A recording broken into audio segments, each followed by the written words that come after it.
ফারুক আহমেদের নেতৃত্বে বাংলাদেশ ক্রিকেট আলোর মুখ দেখবে বলে আশা করেন সাবেক ক্রিকেটার ও সংগঠকরা। তবে এক্ষেত্রে বড় বাধা পাপন যুগে অব্যবস্থাপনার সাথে জড়িত ব্যক্তিরা। দুর্নীতি তদন্ত করে জড়িতদের বিচারের আওতায় আনার পরামর্শ তাদের। আকাশুজ্জামানের রিপোর্ট।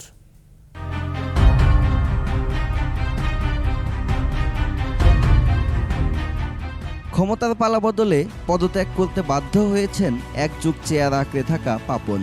তার জায়গায় বাংলাদেশ ক্রিকেট বোর্ডের সভাপতি হয়েছেন সাবেক অধিনায়ক ও প্রধান নির্বাচক ফারুক আহমেদ।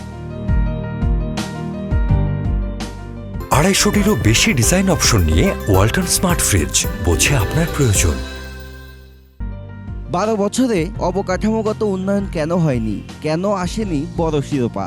কেন তৈরি করতে পারেনি মাশরাফি, সাকিব, মুশফিক, তামিম, মাহমুদুল্লাহদের যোগ্য বিকল্প? নতুন সভাপতিকে তা খতিয়ে দেখার অনুরোধ করেছেন সাবেক সংগঠকরা।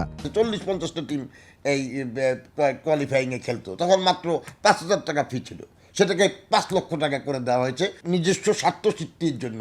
তাদের ইচ্ছা মতো তাদের সব কিছু পরিচালনা করেছে, যাতে কোনো ধরনের কোনো কিছু প্রকাশ না পায়। সুতরাং এখন যেহেতু সংস্কার হয়েছে, এখন নতুন বোর্ডে যারা এসছেন তারা অবশ্যই সেই বিষয়গুলি দেখবেন। ক্রিকেট জানা ও বোঝার ক্ষমতা আছে এমন একজনকেই প্রধান হিসেবে পেয়েছে বিসিবি। এবার বাংলাদেশ ক্রিকেট আলোর মুখ দেখবে বলে আশা করেন সাবেকরা। তারা তাদের মেধা দিয়ে বাংলাদেশ ক্রিকেটটাকে সুন্দরভাবে গুছাবে, পরিকল্পনাগুলো করবে।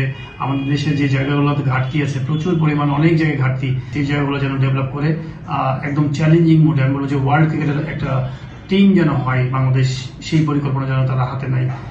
তারা বলছেন তরুণ প্রতিভা খুঁজে আনতে দ্রুত চালু করতে হবে জেলাভিত্তিক সব লিগ, জোর দিতে হবে ঘরোয়া ক্রিকেটে, বাড়াতে হবে টুর্নামেন্ট। আকাশুজ্জামান, 21 টেলিভিশন।